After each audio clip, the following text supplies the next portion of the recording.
et bienvenue en tête-à-tête, l'émission de grandes interviews de France 24. Notre invité est le président de la République de Centrafrique, Faustin Archange Touadéra. Il est avec nous pour cette interview exclusive depuis le palais présidentiel de Bangui. Monsieur le Président, bonjour et merci. Bonjour, c'est moi qui vous remercie. Alors le 28 décembre prochain vont se tenir des élections municipales, régionales, législatives et présidentielles.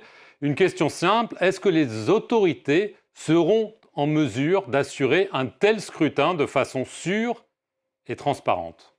Bien sûr, compte tenu de nombre de scrutins, élections que nous allons, qui vont passer le 28, c'est vrai que c'est un grand défi pour la République centrafricaine. Mais c'est un grand défi, nous faisons confiance à notre peuple, à l'organisation, c'est-à-dire à l'ANE, l'Autorité nationale des élections, et de toutes les institutions qui travaillent pour que ces élections se déroulent bien et de manière transparente, sécurisée et paisible pour la population centrafricaine. Alors, vous vous présentez. Alors, pourquoi cette nouvelle candidature, l'opinion souligne à volonté votre échec économique, affirmant que la pauvreté augmente, il n'y a pas de route, pas d'école, pas d'hôpitaux construits. Pourquoi est-ce que vous vous présentez une nouvelle fois? Ce que vous décrivez là, est-ce que c'est votre opinion C'est ou bien l'opposition. c'est l'opinion des Centrafricains? Je pense que les Centrafricains ne pensent pas la même chose que vous ou ceux qui le disent. C'est vrai qu'il y a des défis. Vous savez que la République centrafricaine revient de très loin.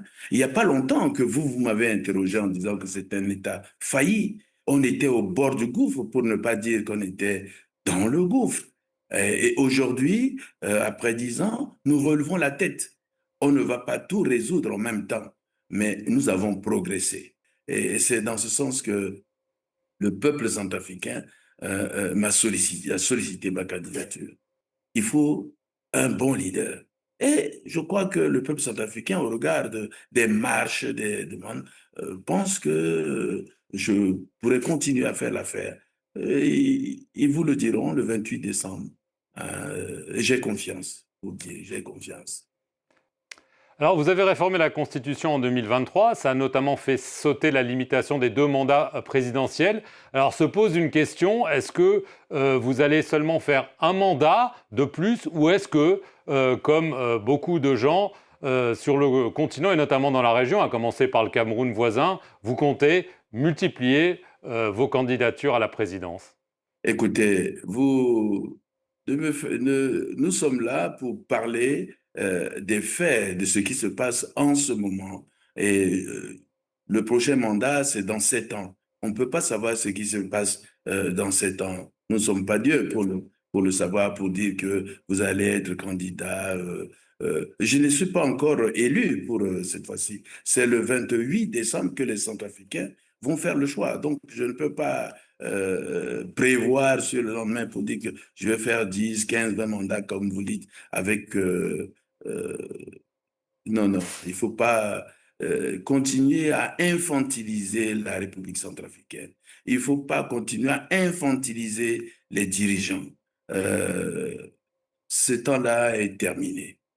Alors, vous avez mentionné l'opposition, la principale plateforme de l'opposition, ce qu'on appelle le Bloc républicain pour la défense de la Constitution, le BRDC, a annoncé ne pas vouloir participer à ce scrutin. Il affirme qu'il est verrouillé, qu'il est joué d'avance. Quelle est votre réaction à cette stratégie de l'opposition de ne pas vouloir cautionner cette élection? Tout simplement, c'est des gens, cette opposition n'est pas une opposition constructive, qui ne suit pas l'évolution du pays et la volonté. La preuve, c'est que cette opposition n'est pas suivie par la population. Et donc, si l'opposition ne veut pas participer aux élections, mais vous savez que les élections sont libres, hein?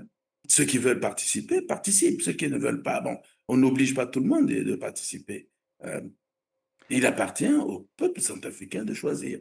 Alors, je veux en venir à la situation sécuritaire. En avril, à N'Djamena, au Tchad, il y a un accord qui a été conclu important entre le gouvernement et les deux groupes armés, j'allais dire les plus actifs, hein, l'Union pour la paix en Centrafrique, l'UPC, et le groupe Retour, Réclamation, Réhabilitation, 3R comme il est connu. Cet accord est rentré en vigueur, il prévoit le désarmement, le renoncement à la violence armée d'une part, et l'intégration des combattants et de leurs chefs à des postes. Est-ce que vous pensez que cet accord est vraiment en bonne voie, que le désarmement se passe et que, en effet, c'est un accord historique qui est désormais appliqué?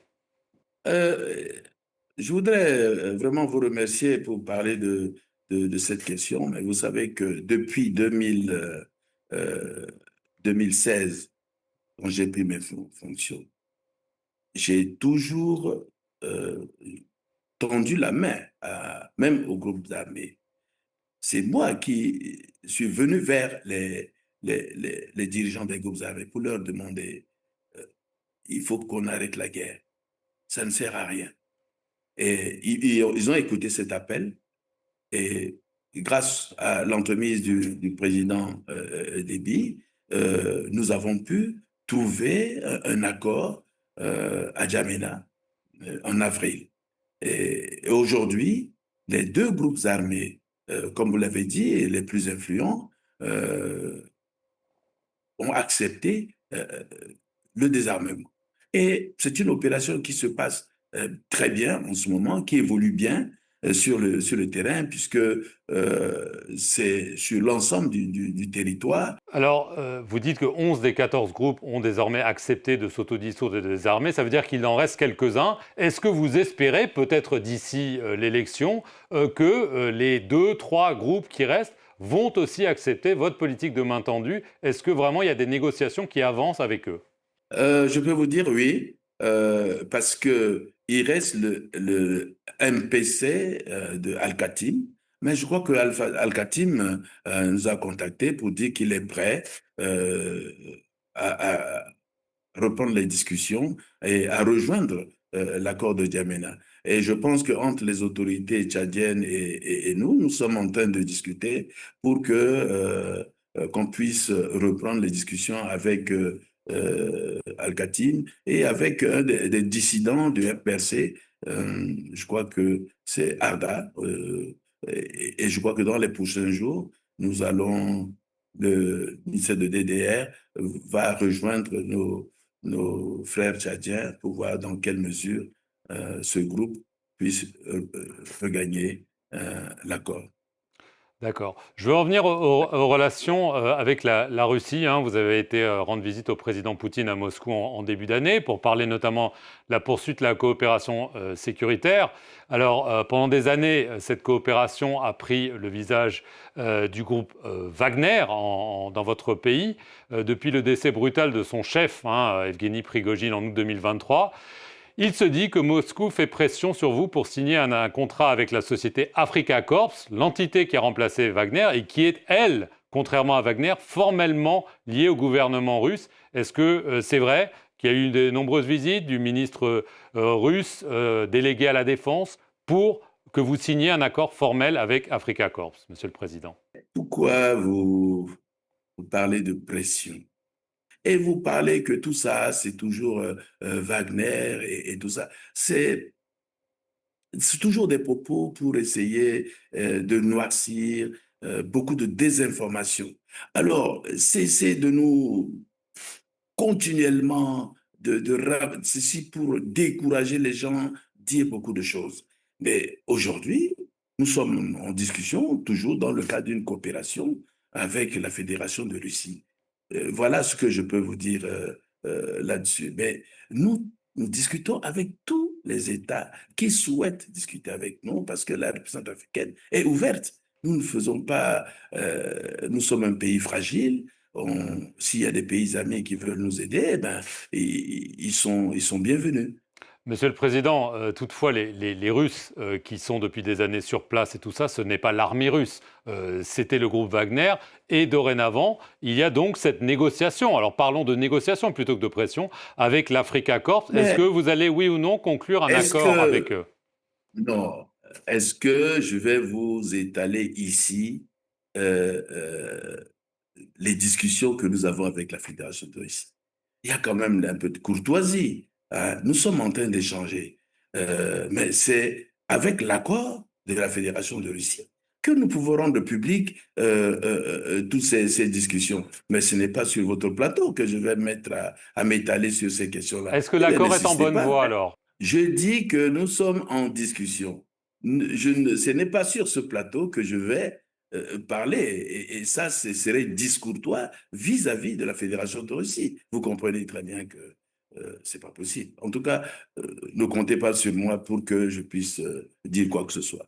Alors, je vais en venir à la relation avec la France, hein. Le partenariat a repris en avril 2024. Vous avez vu le président Macron à plusieurs reprises, hein. On se souvient que lui-même vous avez accusé d'être l'otage de Wagner il y a quelques années. Est-ce qu'aujourd'hui, la relation est redevenue bonne ou il y a toujours ces tensions depuis quelques années?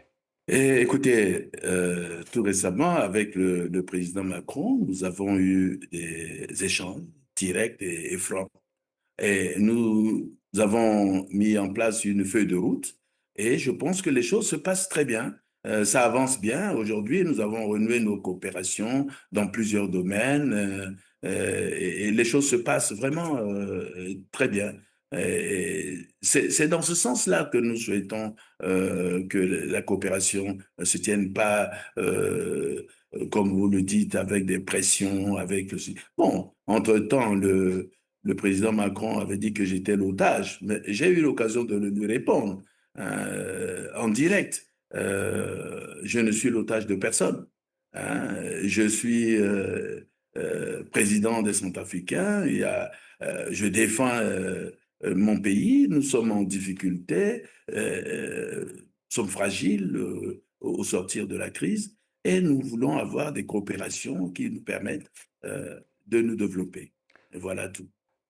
Merci beaucoup, Monsieur le Président, de nous avoir accordé cette interview exclusive depuis Bangui, la capitale de Centrafrique. Et merci à vous d'avoir regardé cette émission sur nos antennes.